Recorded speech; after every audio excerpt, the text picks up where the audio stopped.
Video शुरू करने से पहले एक इन्फॉर्मेशन देना चाहता हूं। मैं क्यों वीडियो बना रहा हूं, यानी कि आपके सवालों का जवाब दूंगा। तो आपके जितने भी सवाल मुझसे रिलेटेड हैं, जो भी आप मुझसे पूछना चाहते हैं, तो आप इस वीडियो के कमेंट में पूछ सकते हैं। अगले वीडियो में मैं आपके सभी सवालों का जवाब जरूर दूंगा। तो यहाँ पर आपको पूरा एरिया सूखा हुआ दिख रहा होगा।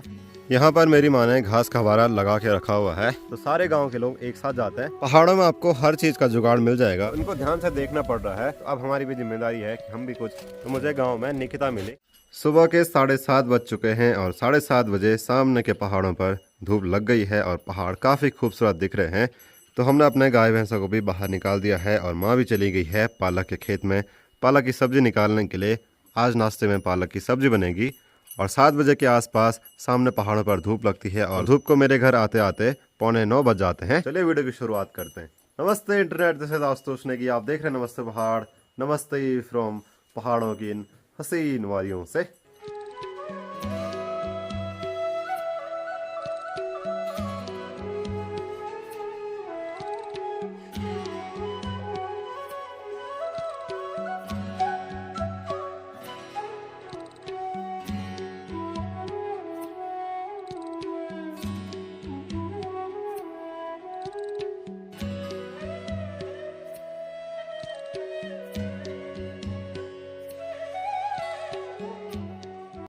9 बज चुके हैं और मेरे घर पर भी धूप आ चुकी है। तो वीडियो में बने रहिएगा। आज मैं आपको वहां लेके जाने वाला हूं जहां की बात मैं हमेशा करता हूं कि वहां से मेरी माँ और मेरी चाची सूखी घास लेके आते हैं। पर उससे पहले नाश्ता करते हैं और फिर चलते हैं। तो चलिए नाश्ता कर लेते हैं। आज नाश्ते में है पालक की सब्जी, घर की दाल, साथ में घी और रोटियां। तो चले खाने का आनंद लेते हैं। आज संडे है तो निकिता भी घर पर ही है और निकिता यहाँ पर लगी है साफ सफाई करने पे।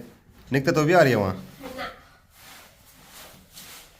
मैं अपने घर से निकल पड़ा हूँ सूखी घास लाने के लिए। तो यहाँ सामने आपको एक बड़ा सा पहाड़ दिख रहा होगा और इस पहाड़ पर ये देखिए मेरे गांव की महिलाएं लगी हैं सूखी घास को काटने पे और कैसी खड़ी पहाड़ी पे गए हुए हैं।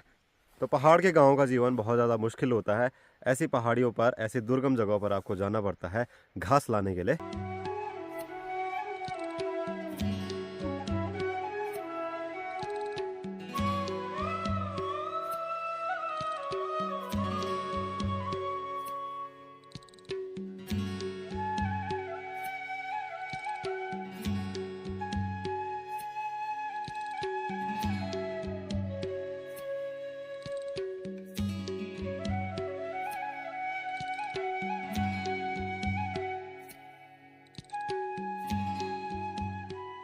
मैं अपने घर से 1 किलोमीटर दूर आया हूँ सूखी घास लाने के लिए और इस जगह का नाम है पलीपांग। तो यहाँ पर आपको पूरी पहाड़ी सूखी हुई दिख रही होगी। कुछ घास लोगों ने काट दी है, कुछ घास काटनी बाकी रह गई है। और यहाँ से सामने का गांव बाड़ा भी काफ़ी पास में दिखाई देता है, जैसे कि ये रहा। तो मुझे यहाँ नीचे जाना है और यहाँ पर बहुत सारे खेत भी हैं। यहाँ मैं अपने बैलों के साथ उनको घास चराने के लिए लेके आया करता था और यहाँ पर हम लोग काफ़ी मस्ती किया करते थे। तो ये पूरा एरिया काफ़ी खूबसूरत है। अब ये बहुत ज़्यादा सुनसान हो गया है क्योंकि यहाँ के खेत लोगों ने छोड़ दिए हैं, तो चारों तरफ झाड़ियाँ हो गई हैं।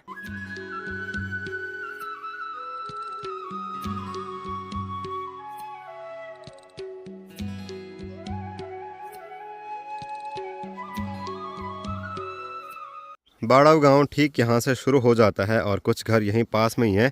तो ये इतने पास में है कि यहाँ से जूम करने के बाद वहाँ पर कोई आदमी कुछ कर रहा होगा तो वो भी साफ दिखाई देगा। जैसे कि यहाँ पर ये लोग अपनी गौशाला के पास में आ रखे हैं। यहाँ पर मेरी माँ ने घास का फव्वारा लगा के रखा हुआ है। एक ये मेरा वाला है और दूसरा वो अपना वाला है और फिर और काटना है। साथ में ये डंडा भी रखा हुआ है जो कि भारे पे लगाने पे काम आएगा। पहले इस जगह पर बहुत सारे खेत थे और लोग उन खेतों को करते थे। धीरे धीरे खेत बंजर हो गए, तो इन बंजर खेतों पर तो ऐसी घास होने लग गई है। इस घास को बोलते हैं उड़ू और सामने जो पहाड़ी है उसको बोलते हैं चार। कई गाँवों में क्या होता है कि सामूहिक चार होती है, तो जब भी चार काटनी होती है तो सारे गाँव के लोग एक साथ जाते हैं। पर मेरे गाँव में ऐसा नहीं होता है। मेरे गाँव में लोगों की अपनी अपनी चार होती है, तो जिसका मन जब करे वो तब काटता है। तो मैं भी इस भारे को उठाता हूँ और घर चलता हूँ। यहाँ से तो 1 किलोमीटर दूर जाना है। पहाड़ों में आपको हर चीज़ का जुगाड़ मिल जाएगा। यहाँ पर ये रस्सी छोटी हो गई तो माँ ने घास से नई रस्सी बना दी है। अब ये काफ़ी लंबी हो गई है और ये काफ़ी मजबूत है। देखो मैं इससे भारा खींच रहा हूँ तो वो पूरा खींच रहा है। तो ऐसी चीज़ें और ऐसी टेक्निक आपको सिर्फ पहाड़ों में ही देखने को मिलेंगी।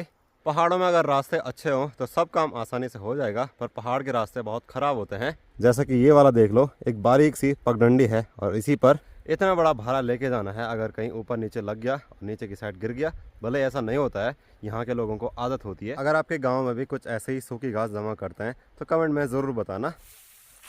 इस भारे को लेके मैं पहुँच चुका हूँ घर पे और काफ़ी थकान लग गई है। यहीं पर इस घास को स्टोर करेंगे। तो धूप भी होने लगी है तो गाय भैंसों को पानी पिलाने का टाइम भी हो चुका है, और अभी माँ नहीं आई है और चाची जा रखी है जंगल में सूखी पत्तियां लाने के लिए। और निकिता और निखिल लगे हैं अपनी स्कूल की ड्रेस धोने पर। मेरे घर पर काफ़ी सारे फलों के पेड़ हैं, जैसे कि ये अमरूद का पेड़ है, पीछे नारंगी का पेड़ है, तो फल भी पकने लग गए हैं। अमरूद तो अभी नहीं पके और कुछ ऐसे अमरूद लगे हुए हैं। मेरे घर के अमरूद जो हैं वो पाले से ख़राब हो जाते हैं और बहुत कठोर होते हैं। तो निकिता, ओ तेरी, दिखा फिर दिखा दिखा यार। अरे नहीं निकालता हूँ। तो निकिता आई और निकिता ने ढूंढ खोज के एक पका हुआ अमरूद निकाल ही दिया। थैंक यू, एक मेरे लिए भी निकाल दिया। ये बहुत छोटे हैं पर खाने में काफ़ी मीठे हो रहे हैं। और ये है हमारा नारंगी का पेड़, जिस पे इस बार काफ़ी सारी नारंगी लगी हैं। एक साल नारंगी और संतरे काफ़ी ज़्यादा लगते हैं और दूसरे साल बहुत कम आते हैं। एक साल बड़े आते हैं और एक साल छोटे आते हैं।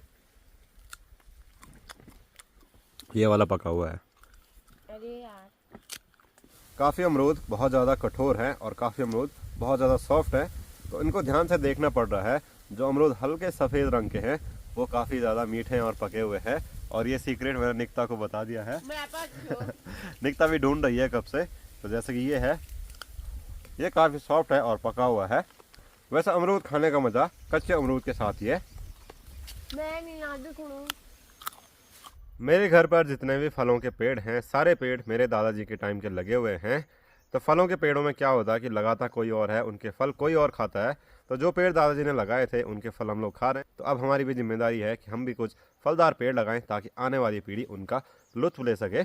इस बार हम क्या करेंगे कि जितने भी फल वाले पेड़ हमारे घर पर हैं उनके बीजों को बोएंगे, उनकी क्यारी डालेंगे और फिर छोटे छोटे पौधों को अलग अलग खेतों में लगाएंगे। भले ही हमने कुछ पौधे लगा रखे हैं, उनको बड़ा होने में अभी काफ़ी टाइम है। दिन का टाइम हो चुका है तो सब लोग लगे हैं खाना खाने पर। यहाँ पर निकिता भी बैठ चुकी है खाना खाने के लिए, और इसके बाद जाना है खेत में काम करने के लिए। निकिता और चाची लोगों को जाना है खेत में गोबर डालने के लिए, और माँ को जाना है सूखी घास लेने के लिए। हैं, मैं भी आ रहा हूँ। कहाँ गोबर डालने? मैं नहीं आ रहा यार। किसने बोला? देखते हैं तब। दिन का भोजन करने के बाद मेरी माँ और मेरी चाची चले गए हैं अपने कामों पर। माँ फिर से जा रखी है सूखी घास लेने के लिए, और माँ के साथ एक चाची जी भी आ रखी हैं मदद करने के लिए। और मेरी जो चाची हैं यानी कि मौसी हैं, वो गांव की साइड जा रखी हैं खेतों में गोबर डालने के लिए। और मेरे घर पर आपको ये बड़ा सा थैला दिख रहा होगा। इस थैले के अंदर सूखी पत्तियाँ हैं और जिनको मेरी चाची सुबह जंगल से लेके आई है।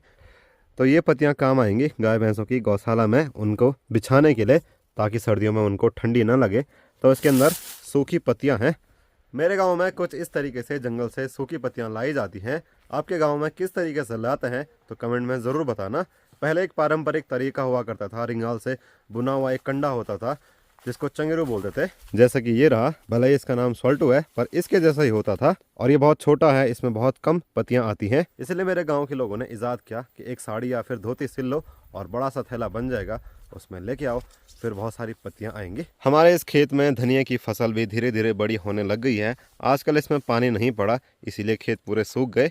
और यहाँ पर हमने प्याज लगा रखा है और प्याज की खेती भी सूख रही है। जिस दिन मैं अपनी बाइक की सर्विस कराने के लिए गया था, उस वीडियो में बहुत सारे कमेंट थे कि आप हमेशा अपनी बाइक का काम कराते रहते हो, हमेशा उसमें दिक्कत आती रहती है। तो इतनी भी ज़्यादा दिक्कतें नहीं आई थी, क्योंकि मेरे को गाड़ी एकदम चकाचक चाहिए, एकदम फिट एंड फाइनल चाहिए। मेरे को गाड़ी में एक छोटी सी भी आवाज़ पसंद नहीं है, इसीलिए मैं बार बार चेकअप कराते रहता हूँ। जो भी चीज़ें मेंटेन करने लायक रहती हैं, जैसे चेन में लूब डला दिया, हवा चेक करा दी, या फिर वॉशिंग करा दी अच्छे से, तो ये सारी चीज़ों के लिए मुझे सर्विस स्टेशन पर जाना पड़ता है। और लोगों को लगता होगा कि मैं हमेशा बाइक को ठीक ही करवाते रहता हूँ। और इस बार मैंने मोटा खर्चा कराया है, मतलब इस बार खर्चा काफ़ी ज़्यादा हुआ है। जैसे कि मैंने चेन स्पॉकेट चेंज कर दिया है, बहुत ज़्यादा घिस चुका था, और एक नया वाला इंजन ऑयल डाला है जो कि काफ़ी लंबा चलेगा। अगर कई लोग उस वीडियो को देखना चाहते हैं जिसमें मैंने बाइक की सर्विसिंग कराई थी, तो आप चैनल पर जाके देख सकते हैं। तो 3:30 बजे मैं अपने गांव में पहुंचा हूं, और गांव के इस तरफ की धूप तो छिप गई है और इस तरफ अभी बहुत प्यारी वाली धूप लगी है। तो आजकल सबके घरों पे माल्टे पके हुए हैं।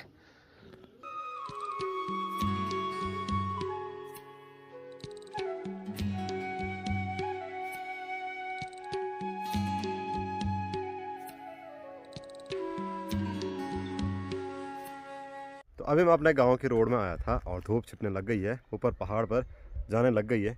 तो धूप छिपने का नज़ारा पहाड़ों में काफ़ी खूबसूरत होता है और थोड़ा सा टाइम रह गया है यहाँ की धूप छिपने में भी। तो यहाँ सामने पर है हमारे गाँव के क्षेत्रपाल बुतेड़ देवता का मंदिर और यहाँ से अपना गाँव कुछ ऐसा दिखता है।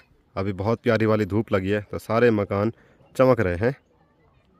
दोनों साइड के पहाड़ों में कितना ज़्यादा अंतर है। यहाँ की धूप लगभग 2 बजे के आसपास छिप जाती है और यहाँ की धूप 4 बजे के आसपास छिपती है। सुबह यहाँ धूप बहुत देर में लगती है और वहाँ धूप सुबह 7 बजे से पहले लग जाती है, जैसे कि मैंने आज वीडियो के शुरू में बताया था। और मेरे गाँव में जैसे ही ऊपर की साइड आते हैं तो सामने आपको हिमालय भी देखने को मिलता है। क्या बात है, कितनी सुंदर लग रही है हिमालय की चोटियाँ। यहाँ की धूप भी छिप गई है तो चलिए अब चलते हैं घर की तरफ।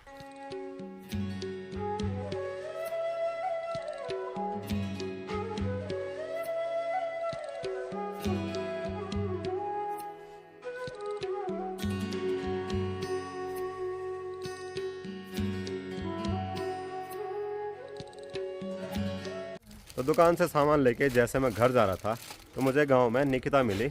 निकिता और चाची लोग आए थे खेत में गोबर डालने के लिए। तो ये भी घर जा रहे थे। हैं कीलू? तो चाची जा रही है एक खूंटा लेने के लिए और निकिता इतने सारे कुरकुरे और सेंटर फ्रेश लेके आई है। तो हम लोग चल रहे हैं घर की तरफ। ले जा निकिता, इसको भी ले जा। और निखिल भी आ रखा था तो निखिल यहाँ धारे पे रुका हुआ है कंडों के साथ। गांव में भी हर गौशाला के सामने ऐसे बड़े बड़े थैले दिखेंगे और इनके अंदर भी सूखी पत्तियां हैं। और यहाँ पर लोगों ने खेत में और यहाँ किनारे पर गोबर डाला हुआ है तो इस गोबर में भी आपको सूखी पत्तियां दिखेंगी। निकता तो उठा लेगी इसको? हैं तेरे से तो बड़ा ही है, तेरे जैसे इस पर 5-7 निकता निकल जाएंगी। और अभी जैसे शाम होने वाली है तो सारे लोग खेतों से घर वापस आने लगे हैं।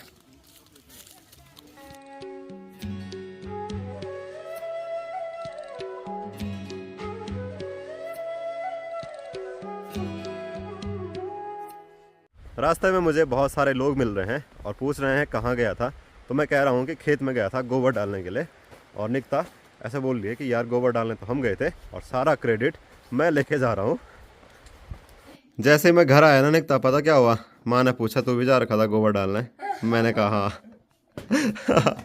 हमको घर आते हुए रास्ते में कम से कम 5-6 लोग मिले और 5-6 लोगों ने पूछा कि तू भी जा रखा था? तो मैंने कहा हाँ मैं भी जा रखा था, जबकि मैं गया ही नहीं था और निकिता जा रखी थी। सारा क्रेडिट मैंने ले लिया।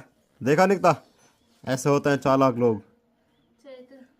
ए कालू, कालू आजा आजा आजा आजा आजा आजा आया जरा, आजा आजा आजा आजा। सेकंड चॉइस नहीं, फर्स्ट चॉइस हूँ मैं इसकी। मैंने तो इसको दूध और भात दिया था। हाँ हाँ। तो चलिए शाम की चाय भी बन गई है और आज के वीडियो को इतना ही रखते हैं। होप कि आपको ये पूरा वीडियो पसंद आया होगा। अगर आपको आज का वीडियो पसंद आया तो वीडियो को लाइक करना, चैनल नमस्ते पहाड़ को सब्सक्राइब करना और इंस्टाग्राम नमस्ते पहाड़ पर जरूर फॉलो करना। Thank you for watching.